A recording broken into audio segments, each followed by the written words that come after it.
오늘 경기를 일단 우리 대표팀이 태국에게 1대0 승리를 거두긴 했는데 우리가 이제 우려했던 게 있죠. 황선홍 감독이 A 대표팀 감독을 하고 있기 때문에 이제 병행을 하고 있기 때문에 올림픽 예선을 앞둔 마지막 평가전을 황선홍 감독이 지휘를 못해요. 그러다 보니까 만약에 이번 이제 그 서아시아 친선 대회 요 대회에서 경기력이 안 좋다면 황선홍 감독이 올림픽 대표팀을 이렇게까지 놔두고 A 대표팀을 가 있어야 되는 것이냐 이런 얘기가 분명히 나오거든요. 근데 오늘 경기에서 우리 대표팀 선수들이 분명히 태국을 압도하는 시간도 있었습니다. 그런데 오히려 태국이 우리를 압도라고까지는 좀 뭐하지만 볼 점유율을 오히려 태국이 가져가면서 태국이 경기를 주도하는 시간도 꽤나 됐어요. 그렇기 때문에 오늘 경기 우리가 1대0으로 이겼지만 태국과 우리 선수의 차이를 봤을 때는 1대0도 아쉬운 스코어고 기본적으로 우리가 만들어낸 찬스도 그렇게 많지 않았죠. 너무 애매한 경기력을 보여줬거든요. 그리고 오늘 경기도 보시면 우리가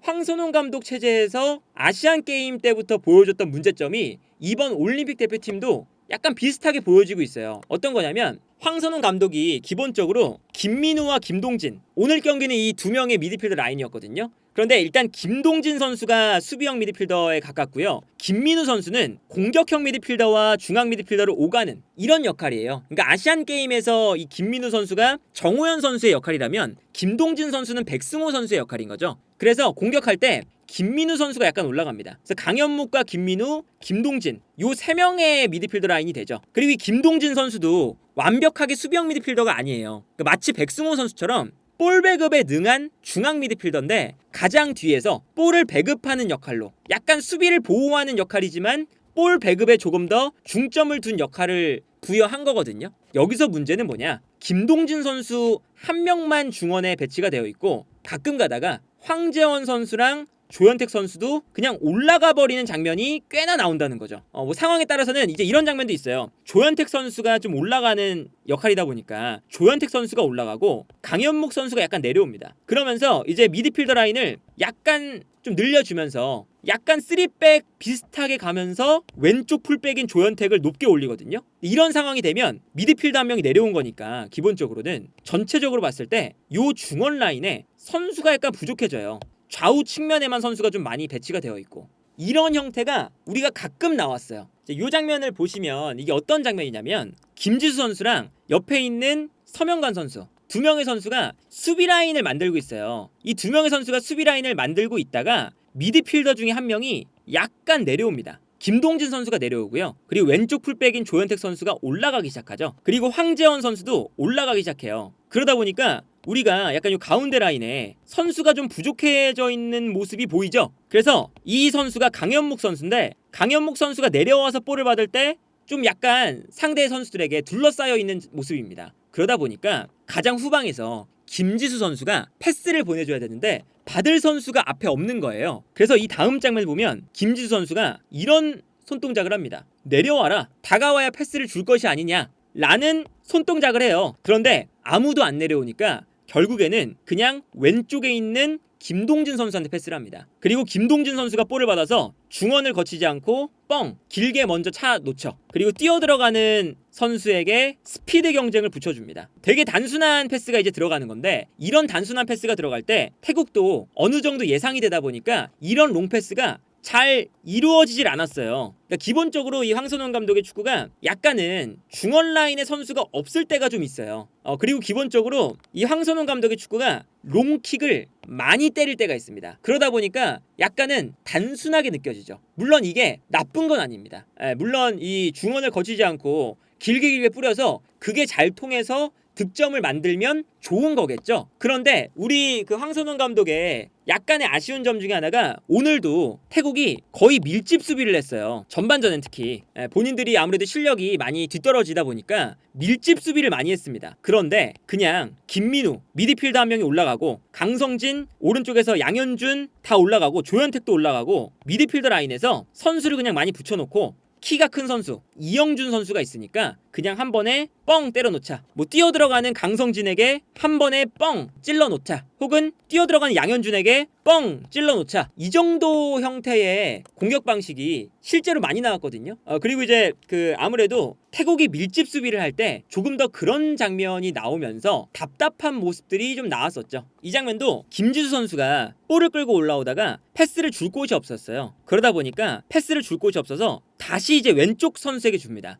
왼쪽에 있는 선수는 김민우 선수거든요. 미드필더 선수인데 내려와서 볼을 받아줘요. 이 선수가 킥이 좋은 선수예요. 킥이 좋은 선수. 그러다 보니까 볼을 받아서 길게 뻥 때려놓습니다. 그리고 반대편으로 뛰어들어가고 있는 강선진에게 붙여놓죠. 그런데 이게 워낙에 좀 단순하다 보니까 상대 수비수가 이 움직임을 읽고 뛰어나가면서 먼저 볼을 걷어내고 있어요. 이런 장면. 이 장면은 서명관 선수가 볼을 가지고 있다가 미드필더 라인을 거쳐가지 않고 분명히 태국의 수비가 밀집해 있는데 그냥 뻥 찹니다. 뻥 차면 앞쪽에서 또다시 이제 뛰어들어가는 강성진 그리고 상대 수비수. 근데 여기서도 이제 너무 단순한 롱패스다 보니까 부정확하기도 하고 패스가 제대로 넘어가지 않으면서 그냥 상대 팀에게 공격권을 헌납하는 장면이 나오죠. 이런 장면이 이제 오늘 경기에서도 황선홍 감독의 단점이 나왔던 장면들인 것 같아요. 그러니까 황선홍 감독이 기본적으로는 약간 선이 굵은 축구, 조금 더 이제 뻥뻥 지르는 축구, 이런 축구를 좀 많이 하거든요. 그런데 이런 이제 축구가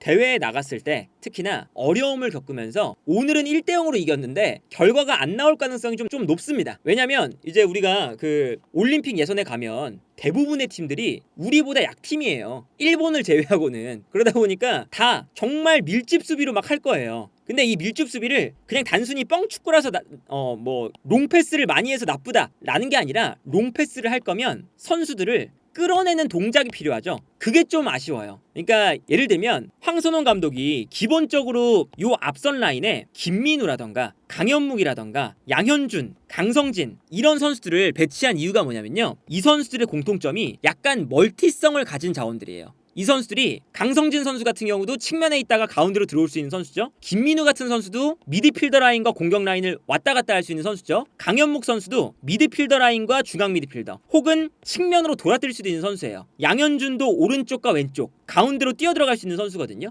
이런 선수들을 왜 배치했느냐? 우리가 아시안게임 때 생각해보면 아시안게임 때 앞쪽에 고영준, 정호연, 오른쪽 라인에 엄원상 이런 선수들이 계속 수비를 끌고 나오고 들어가고 이런 모습을 황선홍 감독이 원했거든요. 그래서 오히려 이강인 선수보다 고영준 선수가 아시안게임 때는 더 많이 활용되는 면도 있었죠. 그러다 보니까 우리가 여기서 황선홍 감독이 생각하는 이상적인 모습은 그냥 앞쪽에만 박혀있는 게 아니라 내려오면서 끌고 나오면 공간으로 들어가고 또 수비가 끌려나가면 공간으로 들어가고 그러면 또 수비가 끌려나오면 또 공간으로 들어가고 끌려나오면 또 공간으로 들어가고 이러면서 수비를 끌어내다가 공간이 나오면 뛰어들어가는 선수에게 롱패스를 찔러준다. 이런 거거든요. 끌어냈다가. 근데 이 끌어내는 작업 자체가 아직까지는 좀 어설프다라는 생각이 드는 거죠.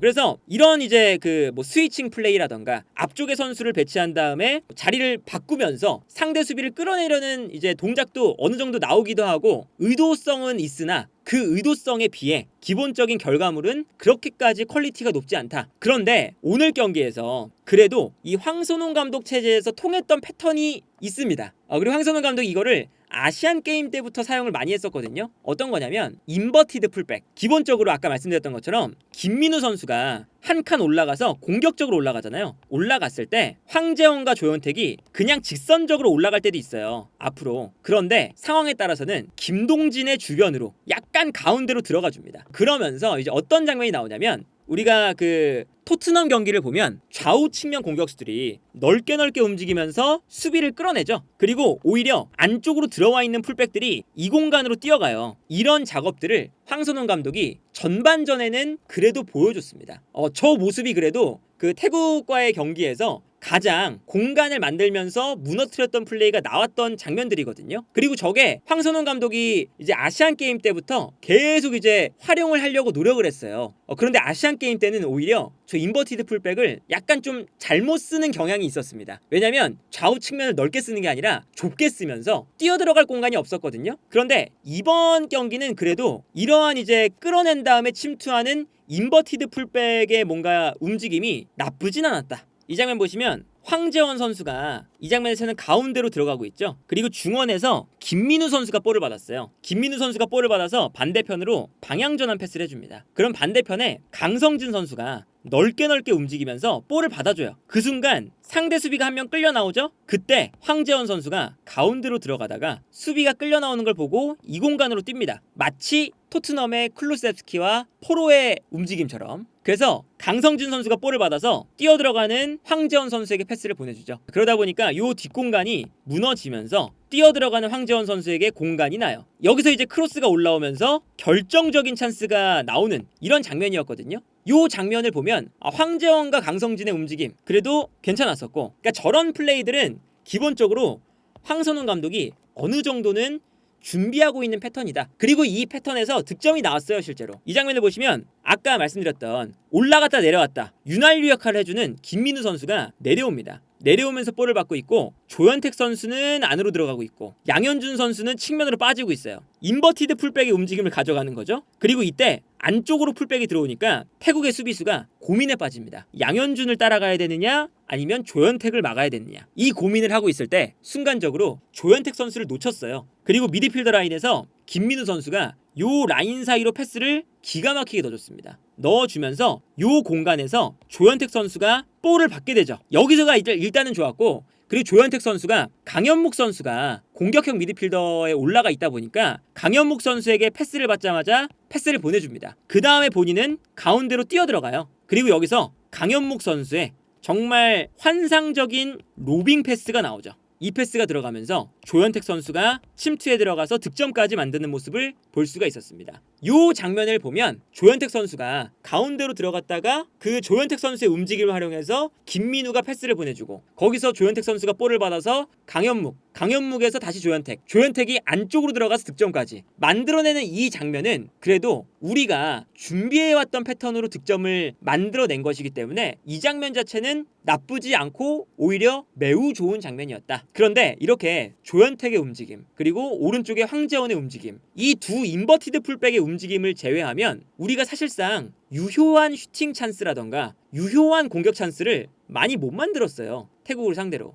근데 일단 기본적으로 태국 선수들의 약간 기량적인 면이 좀 많이 떨어져 있는 걸 볼 수가 있었거든요. 근데 우리가 태국을 상대로 너무할 정도로 기회를 좀 못 만든 면도 있다. 그리고 플러스 어떤 게 있냐면 우리가 전반전에 전방 압박이 잘 됐어요. 그리고 전방 압박도 황선홍 감독이 좋아하는 포인트입니다. 어떤 거냐? 이 앞쪽에 있는 강현묵, 강성진, 양현준, 이영준, 그리고 중앙 미드필더의 김동진, 김민우, 요 6명의 선수가 하나의 블럭을 만듭니다. 그리고 요 선수들이 기본적으로 여러 군데에서 뛸 수 있는 활동량이 많은 선수들이에요. 그러다 보니까 태국이 볼을 전개하는 위치에 따라서 이 6명의 선수가 같이 움직여서 압박 라인을 잘 만들었어요. 그래서 태국이 후방에서 빌드업을 못하고 우리가 압박을 해서 태국이 공격을 전개할 때 둘러싸면서 빼앗는 이런 장면들이 많이 나왔습니다. 그래서 전반전에는 우리가 오히려 볼을 빼앗고 상대가 공격을 전개할 때 우리가 주도권을 다시 가져오는 그런 장면들이 많이 나왔었거든요. 이 장면 보시면 이제 앞쪽에 강현묵 선수와 이영준 선수가 투톱, 그리고 오른쪽에 이제 강성진 선수가 있죠. 이렇게 3명의 선수가 수비 라인을 만들면서 딱 라인을 잡아주고 있고, 뒤쪽에는 이제 미드필더들이 올라오고 있어요. 그러다 보니까 태국이 이 안쪽으로 볼을 보내주지 못하고 다시금 그냥 백패스를 합니다. 그리고 백패스를 했을 때 우리 선수들이 다 같이 올라와 주면서 또다시 요 간격을 잘 유지하면서 압박 라인을 만들고 있죠. 그러다 보니까 요 공간으로 태국이 거쳐갈 수가 없는 거예요. 그러다 보니까 결국에는 태국이 한쪽 측면에 쏠려서 어쩔 수 없이 그냥 단순하게 볼을 걷어내요. 근데 걷어냈을 때도 우리가 간격 유지를 일단 잘하고 있었기 때문에 선수들이 뒤에서도 압박 라인을 잘 만들면서 패스가 들어오는 것을 끊어내는 걸 볼 수가 있습니다. 이런 모습을 보면 전반전에는 압박도 잘하고, 그리고 황선홍 감독이 좋아하는 앞쪽에서 이제 열심히 뛰는 선수들을 위주로 공격 라인을 구성해서 전방 압박을 한다, 이런 게 통하긴 했어요. 근데 이제 문제는 뭐냐면 후반전으로 가니까 선수들이 약간 오버페이스였는지 지쳤습니다. 이 장면 보시면 약간 미드필더가 우리가 2명이었어요. 이 2명의 선수인데 한 명의 선수가 측면으로 끌려 나가죠. 그러다 보니까 이 간격이 약간 벌어졌습니다. 벌어지면서 태국이 볼을 소유를 많이 할 때 태국 선수가 이 안쪽으로 들어가죠. 그리고 이 공간으로 패스를 비교적 쉽게 넣어줍니다. 그래서 이 안쪽에서 볼을 받아서 편안하게 공격을 전개하는 걸 볼 수가 있었어요. 그리고 일단은 요 경기가 기분이 나쁜 이유는 있어요. 기분 나쁜 이유가 뭐냐면 우리 축구협회에서 이번 우리 그 서아시아 23세 이하 챔피언십 여기에 참가하는 선수들을 무관심으로 대응하는 모습이 나옵니다. 그게 저는 기분이 좀 많이 나쁘거든요. 왜 그러냐면 우리가 보통 23세 이하 대표팀이 경기가 있을 때 그래도 SNS에 선수 명단 오늘 경기가 있다. 오늘 우리 선수들이 누가 나온다. 요 정도는 말을 해줬거든요. 근데 오늘은 아예 그런 말이 없었어요. 오늘 어떤 경기를 하는지, 중계가 있는지 없는지, 선수가 나왔는지 안 나왔는지 아무 말도 없어요. 근데 우리가 지난 경기가 이제 프랑스와의 경기였거든요. 23세 이하 대표팀이. 그런데 그때는 또 베스트 11 올리고 우리가 골 넣었다. 전반전은 무승부였다. 이런 걸 뭐 계속 올렸어요. 근데 왜 이 경기는 이렇게까지 무관심하냐? 심지어 올림픽을 앞둔 아주 중요한 평가전이거든요. 이 경기가 만약에 잘 안 되면 이 대회에서 우리 대표팀이 좋은 모습을 못 보여주면 올림픽 예선이 진짜 위험해져요. 하지만 그 와중에 우리 선수들은 어쨌든 열심히 뛰어서 태국과 경기를 승리로 가져왔으니까 이번 대회에서 가장 중요한 건 그겁니다. 올림픽 예선 전에 우리 선수들의 조직력이 잘 맞춰져서 올림픽 예선에 가는 거. 일단 그게 가장 중요하니까 이번 이 서아시아 23세 이하 대표 요 대회에서 일단은 열심히 조직력을 잘 맞췄으면 좋겠네요.